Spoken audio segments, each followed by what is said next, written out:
Jadi itu penyakit laten ya, melihat orang lain apa, senang, kok tahu melihat istrinya tidak senang. dan senang. Wah, itu kasus orang merantau dan yang tidak merantau supaya gak tersinggung. Saya memang sengaja mau memberi kajian yang ringan tapi bermakna, karena agama ini sebetulnya dimulai hal-hal yang ringan. Nggak ada ceritanya filosofi agama itu berat, karena jubilatil ukul ala qabulil haqqi. Semua ulama berpendapat akal itu dipaksa untuk menerima kebenaran. Saya pernah ditanya seorang dokter, dia tanya gini, apa zina itu kan enak, kenapa haram? Lalu tidak enaknya zina di mana? Terus dia saya tantang, andai kan zina wajib kamu bingung, kok bisa? Kalau setelahnya terus tak suruh lagi kamu bisa, ya udah bisa. Akhirnya dia mikir iya ya, kalau wajib malah bingung, harus mengumpulkan uang untuk murder, dan kalau dia senang seseorang tidak harus kesampaian.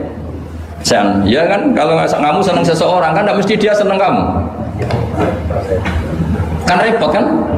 Kalau seneng tidak mesti dia seneng kamu, atau nggak seneng maunya dibayarkan, repot. Mendingan diharamkan terus tidak usah, kan enak malah.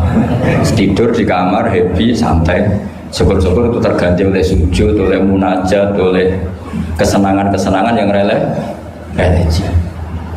Misalnya maling diharamkan ya enak, kalau kita boleh maling malah digebuki orang, malah repot. Barokahnya diharamkan tidak dapat pahala, tidak digebukin orang gitu. Sama, jadi perlu membuat argumentasi agama itu penting. Selama ini ada kesolehan amatir, itu yang sering saya kritik setiap saya ngaji, itu kesolehan apa? Amatir. Misalnya gini, kadang-kadang orang malah gini, Islam itu repot, mau kebar gak boleh, mau bebas gak boleh, nanti kan boleh semua kan enak. Pertanyaannya adalah, ketika boleh semua, apakah lembaga maksiat ini tidak ada aturan? Kan tetap ada aturan, boleh pakai kalau bayar, itu aturan enggak? Aturan.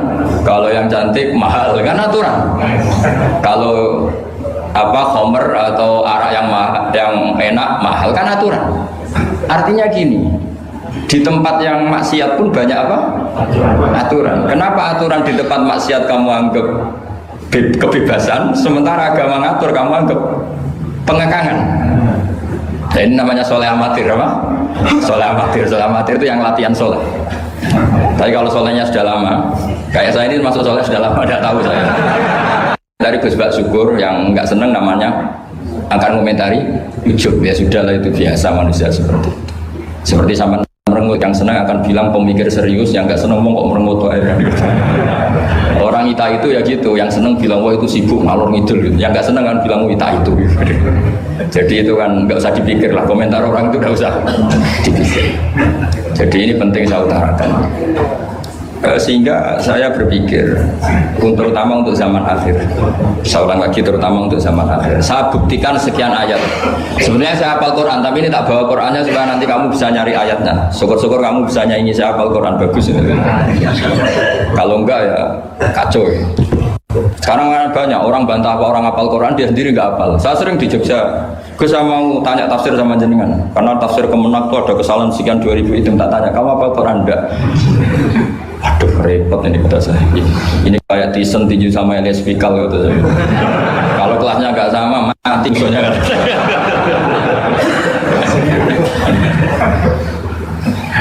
Karena bukan karena ini keangkuhan, tapi proporsional apa?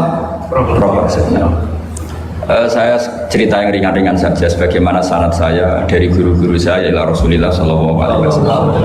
Agama itu dimulai dari kesenangan, happy, farah kalau dalam bahasa Arab, al-farah. Ayatnya jelas, kul bi fadlillah wa bi rahmati fa bidzalika falyafrahu. Ingat Muhammad dengan fadl Allah, anugerah Allah dan rahmatnya, kemudian dengan itu kamu harus senang.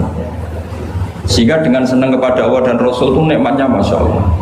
Andai kan senang itu bisa ditakar, orang yang sedang tahajud menangisi dosanya plus menangisi nasibnya kalau di perantauan ini.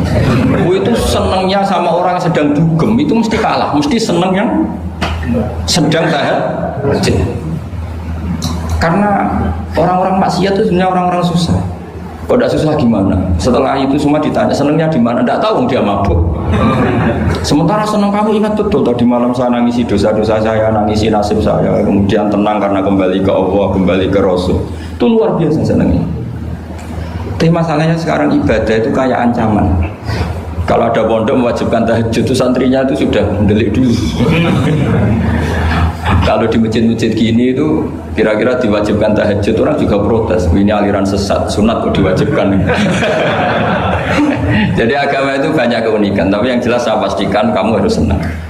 Kata Rasulullah SAW tadi, salasun mangkun nafihi wajata halawatal iman. 3 hal ini, kalau 3 hal ini ada pada kamu, ada pada kita, pasti kita ini menemukan halawatal iman, manisnya iman. Yaitu satu, ayyakuna Allahu wa rasuluhu ahabba ilaihi mimma siwahuma. Bahwa Allah dan Rasul itu lebih Anda cintai ketimbang yang lain. Mencintai Allah itu nikmatnya Masya Allah. Caranya gimana supaya kita istiqomah ibadah? Anggap hidup kami itu sehari. Saya ini di Jawa, celok besar, tapi punya uang 200.000 itu mira banyak sekali. Bukan banyak kok, banyak sekali. Karena saya ngitung hidup itu per hari. Karena aturannya orang soleh, sama tak ijazahi, pasti kamu gak mau. Karena kamu pecinta won. Pasti tidak mau. Syarat sahnya orang soleh itu harus nganggap hidup itu hanya sehari. Hanya apa? Sehari. Wa'amal li akhiratika ka'annaka tamutu ghadan. Beramallah untuk akhiratmu seakan-akan besok mati. Coba kamu yang di perantauan, bayangkan maksiat sampai 60 tahun ke depan kan berat.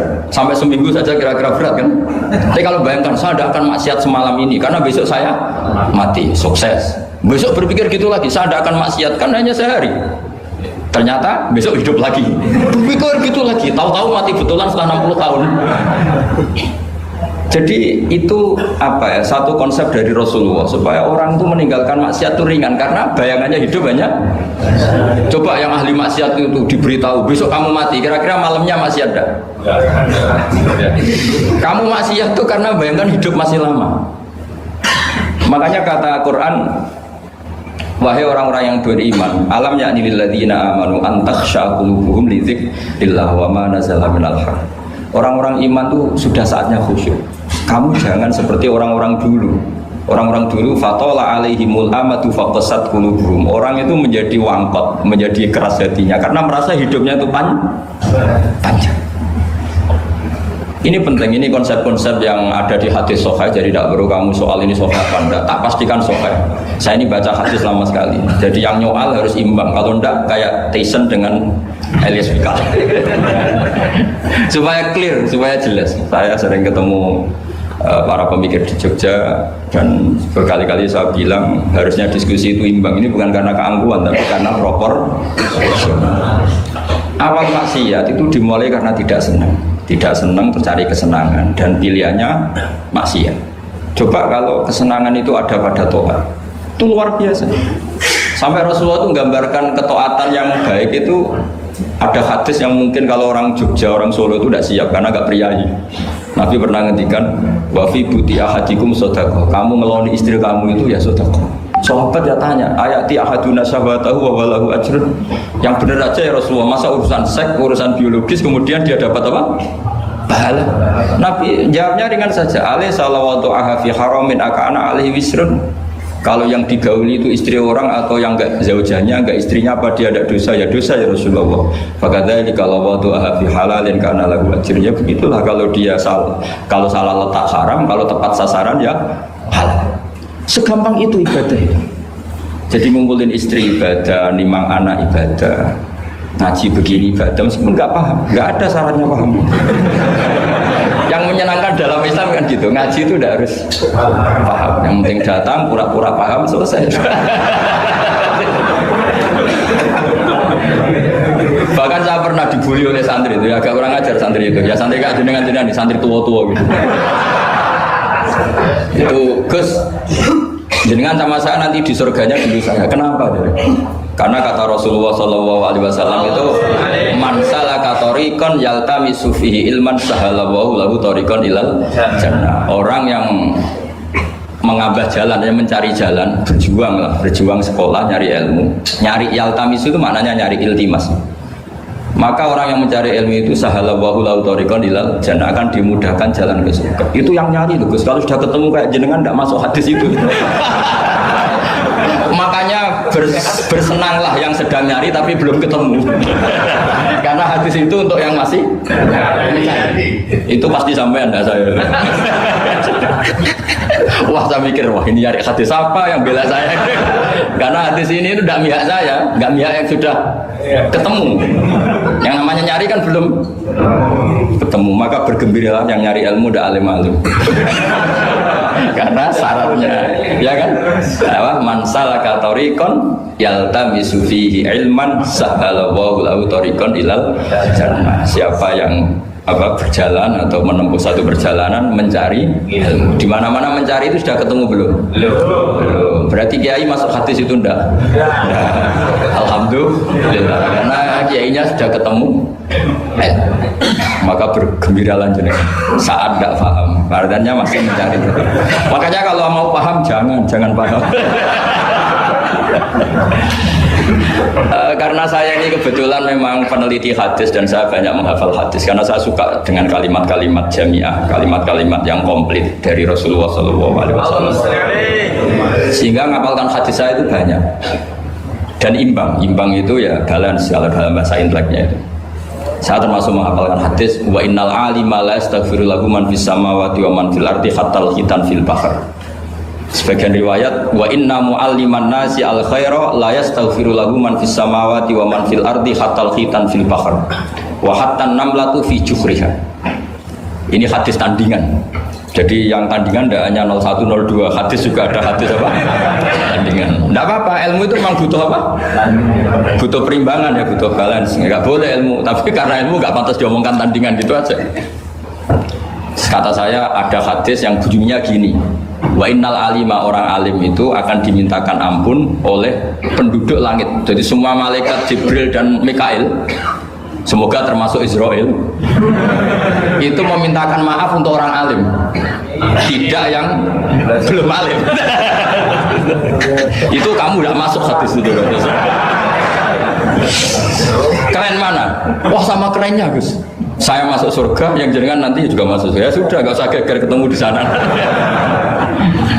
Jadi ini penting. Nah sekarang problem Islam sekarang adalah yang garis keras pakai hadis-hadis garis keras untuk mengadili yang garis lunak pakai hadis-hadis yang garis lunak untuk mengadili hadis kelompok-kelompok garis keras. Itu tidak fair. Nggak fairnya adalah Islam itu kafah ternyata konsepnya itu komplit, tidak boleh separuh. Saya punya sedikit ini yang agak serius, tapi tidak usah masukkan hati. Nanti kalian protes nggak bagus Israel itu. Begini, Abu Bakar As-Siddiq itu terkenal layinal janib, mutawaddi, layinal janib, sahlal akhlak, namanya layinal janib. Orang yang sopan sekali, santun sekali, santun, sopan, terus simpatik, sangat simpatik. Namanya Abu Bakar As-Siddiq. Tapi ketika beliau sudah iman, beliau iman itu kalau nggak salah ya kira-kira Saniyah Snen atau ya Salisa Robiah atau berapa lah. Karena kalau dalam sejarah awaluman amanah itu sebetulnya Khadijah. Awaluman amanah mutlakon itu sebetulnya Khadijah.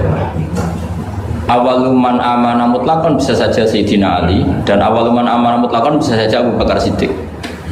Saya sedikit cerita ya supaya tidak gaduh dalam sejarah.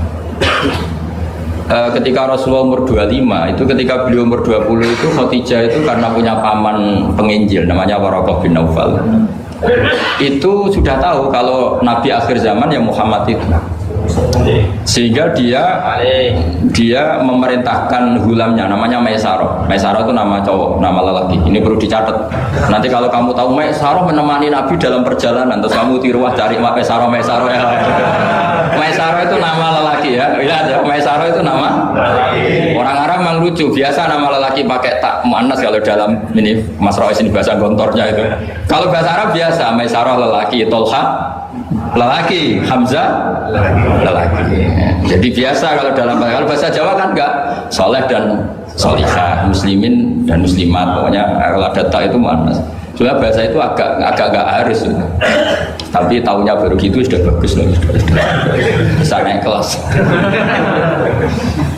Akhirnya Maisarah itu disuruh Khadijah khusus untuk meneliti Muhammad. Dulu masih jangkar karena belum Rasulullah. Setelah diteliti di perjalanan ke Syam mengikuti dagang, Semua keajaiban dan alamat nubuwah itu ada semua, termasuk tuzillul ghamamah tuti'us sahaib. Setiap perjalanan yang terik itu matahari pas apa? Ghamamah itu apa? Mendung mengayomi Nabi. Saya termasuk orang yang ditakdir pernah di pohon tua yang dulu jadi alamat nubuwah. Di Jericho itu ada pohon tertua di dunia. Pas saya di situ malah ada film dokumenter Kristen pas itu. Karena pohon itu semua Nabi pernah duduk di situ. Termasuk Nabi Isa dan Nabi Muhammad SAW. Dan itu para pendeta tahu reaksi pohon. Jadi kalau duduk, kalau sampai yang duduk pohonnya agak reaksi biasa aja. Tapi kalau Nabi yang duduk itu akan direaksi. Misalnya Nabi duduk di barat, kemudian matahari teriknya dari barat, pohon itu akan pindah ke barat supaya geser. Sehingga Rohibu Khairah itu tahu ini calon Nabi sesuai definisi atau kriteria yang ada. Singkat cerita, setelah Maisarah lapor sekian alamat Nabi itu diceritakan Khadijah, terus Nabi ketika umur 25 dia memantapkan diri untuk nikah sama orang bernama Muhammad. Tapi Khadijah itu mulai agak kecewa. Kok nggak jadi Nabi? Biasa-biasa saja, tetap dagang saja. Nabi tetap dagang. Hanya tentu tetap punya sifat amanat, kredibilitas dijaga, semuanya terjaga. Tapi nggak ada alamat Nabi yang ekstrim lah yang. Sehingga Khadijah mulai mamang ini kapan jadi Nabi ini kok gini-gini aja ya. Nah pas umur 40 itu Nabi ngalami yatahannas itu yata'abbad al-layali yadawatil adat. Kalau dalam Sahih Muslim disebutkan fakana yatahannasu fil ghar wa huwa at-ta'abbud al-layali yadawatil adat. Yang dikatakan tahannus adalah menyembah Allah di gua, menyepi, kemudian beberapa hari. Terus di hadis itu juga diterangkan wa yatazawwadu lidzalik. Perlu dicatat dulu tirakatnya Nabi itu ya bawa bekal. Bukan terus kelaparan 3 hari nanti fata morgana yang dilihat. Jadi ini perlu dicatat. Kadang banyak orang tirakat gak makan 40 hari, gak makan 3 hari itu malah bahaya. Karena yang dikatakan nur atau apa ternyata fata morgana karena lama gak makan. Jadi perlu dicatat di hadis itu jelas ada kalimat wa yatazawwadu lidzalik. Ya Nabi ya normal bawa apa? Bekal, jadi tidak lapar-lapar amal. Tapi tidak satu nampan kayak makan di atas tadi ndak ya. Kalau itu makannya orang kelaparan itu. Ya tapi bagus lah, saking hormatnya sama kiai makanya banyak. Apa ngetes kiainya? Kalau banyak ada kiai ini. Motifnya apa? Tidak tahu. Motifnya tidak tahu. Tapi husnudzon wajib. Panitia tenang saja. Kiai itu wajib husnudzon. Harus baca ini ya Muhammad. Nabi begitu fatwa. Sehingga ini penting sekali karena jarang orang mengungkapkan ini. Kenapa jarang mengungkapkan? Kemungkinan satu tidak tahu. Dua, karena kadang kiai itu ya manusia, Ustadz juga manusia. Kadang-kadang dengan tanda kutip itu ya pecundang. Dia ngomong yang dicintai pasar, itu yang saya sesalkan betul. Tidak ngomong yang dibutuhkan dalam khazanah Islam. Itu sangat kecewa betul. Dan semoga mereka itu tobat. Enggak boleh seperti itu. Coba kita ini Islam mulai kecil, punya kiai mulai kecil. Kadang-kadang tidak pinter-pinter. Karena ayatnya itu terus sama. Kubu sebelah misalnya dalil ayat ini yang ini terus gitu aja. Kalau orang sunat diceritain Nabi Ibrahim sunat 80 tahun itu pakai palu, pakai apa itu kodum itu tapak langganan ya. Kalau ada orang mati ya mesti kullu nafsin kalau ada orang nikah mesti faman rohibaan sunnati itu saja. Jadi umat ilmunya tidak tambah, ya sudah siapa saja yang nikah ya itu aja, yang mati ya itu aja kullu nafsin. Karena ya pasarnya seperti itu. Buat sekali-kali ada orang mati itu bilang, ayo pesta. Karena orang dolim ini sudah mati. Mengurangi beban bumi. Mengurangi beban apa? Syukurilah kematian orang fasik ini. Itu nggak disangoni sampai. Sudah ada disangoni dibenci keluarganya, ya enggak? Ya daripada gitu yang umum saja kullu nafsin kematian adalah mau itu kafa bil mauti wa itu cukup mati sebagai nasihat ya ikut pasaran saja karena itu yang menghasilkan pasar. Tapi resikonya itu ilmu itu tidak tambah apa? Tambah. Ini kritikan saya, semoga ini membantu ya supaya ustadz-ustadz itu kalau ngaji itu mikir yang dibutuhkan umat, jangan permintaan pasar, itu udah bagus. Saya datang ke sini juga bukan karena undangan. Saya yang bilang, saya tanpa diundang pun datang ke Korea karena saya ingin sujud di bumi ateis. Supaya nanti keren. Keren betul, sampean tuh keren betul. Sujud di bumi, wah itu pol kerennya tuh, hebat. Kalau sujud di Mekah, Medina, di Indonesia itu kan wajar. Ini sujud di bumi. Jadi kalau kamu ditanya, saksinya siapa kalau kamu sholat di Gonjong? Apa nih yang ini? Yang seru yang awal. Enggak yang lain yang GG. Gonju semua. Sama lagi. Itu malaikat mesti itu apa itu? Parah lagi kalau ditanya, sujudnya di mana? Di kamar mandi. Karena kalau pas kerja kan hanya dikasih waktu berapa? 5 menit dan itu pura-pura di kamar mandi. Keren nggak? Keren. Jadi padahal bumi itu akan bersaksi yang dipakai tempat itu paling keren mesti yang Korea. Apalagi yang pas kerja. Kalau sini kan masjid masih normal. Kalau pas kerja kan di kamar mandi. Iya di pabrik ya maksudnya. Oh iya. Jangan yang priai yang itu, yang nggak priai itu. Di gudang ya? Di mana? Sampai mesin ya? Ayo, mesin sebagai saksi ya? Ya bagus lah. Saksinya apa? Ubuta gitu. Yang jelas jangan kerja di pabrik salib. Saksinya apa? Kerjanya bikin apa? Ya, pas waktu sholat saksinya apa? Itu bisa berhadapan-hadapan itu saksi sama yang disaksikan. Begini ini intermezzo saja tapi betul. Jadi kemudian Khadijah kembali ke Khadijah tadi. Rasulullah itu nggak bisa baca. Walhasil akhirnya ditakdir bisa. Saya mengatakan bukan karena belajar, ditakdir bisa karena syaratnya Nabi itu harus ummi. Ummi itu keibu-ibuan. Tapi Nabi itu uniknya begini, justru beliau ngira itu malakul maut. Jadi pulang itu yarjufu fuadu, dia gemeteran sekali. Nangis pulang itu yarjufu fuadu nangis. Terus bilang ke Khadijah zamiluni, coba saya kasih selimut. Kalau dalam bahasa Arab itu boleh khitab sama perempuan itu pakai ya mu'annas sama khotoba atau pakai mudzakkar ghaib al mudzakkar mukhatab jamak tapi niatnya ahli. Jadi kalau orang Arab bilang normalnya kalau perempuan kan zamilini karena khitabnya satu yaitu Khadijah. Tapi Khadijah itu nama ahlun, nama keluarga sehingga dalam bahasa Arab juga boleh zamiluni apa? Pakai khitab jamak mudzakkar. Khadijah terus dikemulin. Di mana-mana namanya ketakutan itu ya dikemulin. Dan di mana-mana kalau ketakutan itu cari istri. Yang bayang di perantauan ya kalau ketakutan. Tidak usah lah banyak menyinggung orang. Pokoknya seperti itu. Sunnah manusia apapun hebatnya kalau ketakutan itu nyari istri. Jangan bahasakan nyari perempuan, nyari istri ya.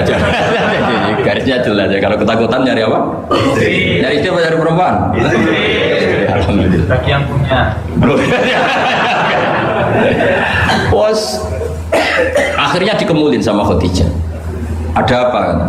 Oh saya tadi ketemu malakul mauti gini-gini. Khadijah tuh senangnya bukan main. Ini yang saya tunggu. Hampir saja saya putus asa. Kamu nggak jadi nabi ya? Terus tanya Khadijah, lalu sifatnya orang tadi kayak apa? Oh gini. Oh ya besok ikut saya. Didatangkan ke Waraqah bin Naufal. Dalam Bukhari disebutkan wa kana imro'an tanassara fil jahiliyah wa yaktubu minal injil masyaallah ayaktub. Waraqah bin Naufal itu penginjil. Dia menerjemah Injil dari bahasa Ibrani menjadi bahasa apa? Ketika Rasulullah ditanya ma ra'aita itu, madza tara? Apa yang kamu lihat? Terus Nabi cerita itu. Terus kata Waraqah bin Naufal hadan namus alladzi ja'a bihi Musa. Bahasa lainnya malak itu namus dan namus alladzi ja'a bihi Musa. Uniknya itu tahun awal nubuwah ya, tahun awal apa? Nubuwah. Itu uniknya Waraqah itu bilang begini. Ini Waraqah bin Naufal bilang gini. Doakan saya ini masih hidup. Khina akhrajaka qaum, ketika kaum kamu musir kamu. Kagetnya bukan main Rasulullah, karena Rasulullah itu figur yang menarik, yang simpati. Beliau putra tokoh, Muhammad bin Abdullah bin Abdul Muttalib bin Hashim, tokoh yang sangat dihormati. Beliau tidak punya kasus, beliau tidak orang yang dibenci, beliau orang yang sangat menarik. Kenapa harus ngalami diusir? Maka Rasulullah tanya, awamu khrijiyahu, masa betul umat saya mau mengusir saya? Tapi siapa? Waraqah tetap bilang, ya laitani fi hajatan hina akhrajaka qaum. Doakan semoga saya ini masih kuat ketika engkau diusir kaum. Ini sekalian latihan bahasa Arab, karena sama nama latihan bikin mesin saja ini ambil alatnya bahasa Arab. Bahasa Korea ya. Akhirnya kata Waraqah bin Naufal, tidak ada orang yang alami seperti kamu kecuali pasti akan diusir. Falam yalbas yasiron illa antum. Terus kemudian Waraqah tidak lama kemudian meninggal. Ya, yang penting dari ini semua apa? Waraqah itu membaca kriteria para nabi itu pas sekali, dan akhirnya tahun 13 nubuwah Rasulullah mengalami diusir. Kan beliau hijrah itu 13 tahun dari nubuwah, kira-kira umur 53 berapa? 53. Tapi Waraqah sudah mengatakan itu di tahun pertama Rasulullah menjadi nabi, karena definisi nabi itu harus pernah diusir. Maka kalau sampai mengalami diusir oleh nasib itu ya ada alamat. Cuma itu udah alamat nubuwah, alamat terlantar. Karena yang nabi sudah ditutup, nggak ada peluang lagi. Jadi Khadijah itu masih gak terima, padahal beliau sudah mendapat sekian alamat tadi, tudzilluhul ghamama tuti sahab, ada sekian alamat. Tesnya sudah lulus semua. Rasulullah tadi Maisarah menyaksikan apa, dinaungi oleh apa, mendung tadi, macam-macam. Khadijah itu masih dengan tanda kutip masih agak-agak beli, masih cari definisi yang ini agak absurd lah. Terus kata Khadijah gini, ya Muhammad, ya Rasulullah, kalau kamu kedatangan teman kamu itu, kalau bilang sohibuka, nanti cerita ke saya. Ya kata Nabi. Nabi itu lugu, nggak ngerti kalau itu dites. Ya katanya. Suatu saat Jibril datang ke Rasulullah. Ini malak, ini Jibril, ini teman saya datang. Ya Nabi kadang istilahkan Jibril itu temannya. Ini teman saya datang. Oh ya. Terus Khadijah dekat Rasulullah, pas Rasulullah agak-agak di pangku manja. Fakasyafat an auratiha, sebagian auratnya Khadijah itu dibuka. Sama tidak sampai angkat kelihatan apanya itu. Ya kira-kira pupunya saja lah yang lebih mudah. Tidak lebih dari itu, jangan macam-macam. Akhirnya terus ditanya, Khadijah tanya, temanmu masih? Tidak, lari. Hanya Khadijah ditutup lagi. Khadijah nggak tahu ada Jibril, nggak tahu. Ditutup lagi. Sekarang temanmu di mana? Oh sekarang datang lagi. Oh Nabi diambungi sempurna. Ini yang saya tunggu-tunggu, Kang. Itu malaikat betul, bukan setan. Karena kalau setan tahu aurat kamu tahu. Artinya apa? Dalailun nubuwah itu dikaji sedemikian rupa oleh Khadijah karena beliau ponakan dari penginjil, yaitu Waraqah bin. Tentu zaman itu Injil masih orisinil, bukan kayak yang sekarang Lukas Matius. Tentu jadi Injil di sini bukan konotasi yang muharraf, yang apa? Enggak orisinil ya, tentu yang masih apa? Orisinil. Jadi semuanya mengarah ke pembenaran terhadap kenabian Rasulullah Muhammad SAW. Jadi Khadijah tambah mantuk. Jadi Nabi dites itu ada tahu ya lugu saja, temanmu masih lari. Setelah ditutup lagi, temanmu ada. Oh iya ya sekarang ada lagi. Wah ya Nabi betul. Absyir ya Muhammad, kamu harus senang, itu malaikat betul. Kalau setan tidak seperti itu. Kalau ada aurat senangnya bukan main. Nah, melihat awal, saya ulang lagi ya, melihat awal dialek kenabian itu hanya dengan Khadijah karena dia keluarga terdekat beliau. Maka sebetulnya awaluman amanah mutlakon itu sebetulnya itu hampir semua ulama bilang itu Khadijah, bukan Abu Bakar. Tapi melihat peran Abu Bakar yang begitu sentral dalam mengawal Islam, orang bilang Abu Bakar. Melihat Sayyidina Ali teman kecilnya Rasulullah, orang bilang Ali. Sehingga berjanji itu, kitab berjanji itu maulid itu kan sebenarnya kitab sejarah normal biasa, kitab akademik sebetulnya, bukan kitab mantra, kitab akademik. Beliau kalau ngendikan itu awaluman amana minar rijal Abu Bakar, wa minan nisa Khadijah, wa minas sibyan Ali, wa minal mawali Zaid. supaya semua kelompok terwakili. Semua kelompok. Karena kalau yang pro Abu Bakar dibilang awal man amanah Khadijah itu merengut. Yang bener aja kayaknya Abu Bakar. Yang pro Khadijah kalau dibilang Abu Bakar juga merengut. Yang pro Ali juga demikian. Akhirnya di tengah-tengah awaluman amana minar rijali Abu Bakrin wa minan nisa Khadijah wa minas sibyan Ali wa minal mawali Zaid bin Harisah. Pertama orang iman dari golongan lelaki tua, rijal lelaki tua, lelaki berumur itu Abu Bakar, dari perempuan Khadijah, dari anak kecil Ali, dari mawali budak dimerdekakan. Jadi itu sudah cara bahasa Arab itu takbir itu redaksi yang agak-agak ngeles. Jadi seperti ginilah, pendiri masjid As-Siratal Mustaqim itu siapa? Yang pertama punya ide tentu sebenarnya yang pertama, tapi kan ide tok belum terrealisasi. Nah, nanti yang pertama terrealisasi pondasi juga pertama, tapi yang benar-benar mulai dipakai Jumatan itu juga pertama. Lagi lah supaya agak sensitif kita ini harus minta pertama semua, mau tidak mau kan kita harus ngomong awaluman bana hadal masjid Syiah. Tapi dulu belum ada ya bana ide. Wa awaluman misalnya pembalataan batu pertama waktu al-hijarah awalan ini. Wa awaluman sing jadi imam ya ummu hadal masjid fil jum'ah ini. Lah yang sampean wa awaluman ngerameni mbu masjid. Sudah enggak apa-apa, yang penting awaluman apa? Masuk kategori awal. Nah ini penting saya terangkan. Kembali ke Abu Bakar. Abu Bakar itu layyinal janib, orang yang sopan. Dan itu bagus, tentu sopan itu bagus, layyinal janib bagus. Tapi masalahnya Rasulullah itu dikepung preman-preman yang ganas, yaitu Abu Lahab, Abu Jahal, Walid bin Mughirah, Wa'il bin semuanya preman yang ganas. Bukan sekedar kafir tapi ganas terhadap umat Islam. Mereka penyiksa-penyiksa ulung, termasuk akhirnya ada yang mati syahid awal syahidin fil Islam, yaitu Ammar bin Yasir. Tapi yang bapaknya bukan Ammarnya, siapa? Yasirnya, sama istrinya namanya Sumayyah. Makanya saya tadi ngaji di Masjid Ammar bin Yasir itu ngaji yang paling tidak guyon, karena masjid itu didesain untuk mengenang Ammar bin Yasir. Sumayyah disiksa sampai mati, ya Yasir juga gitu, sampai Rasulullah ngendikan sobron ala Yasir inna mu'idakum al jannah, sudah kamu sabar, kamu pasti nanti masuk surga.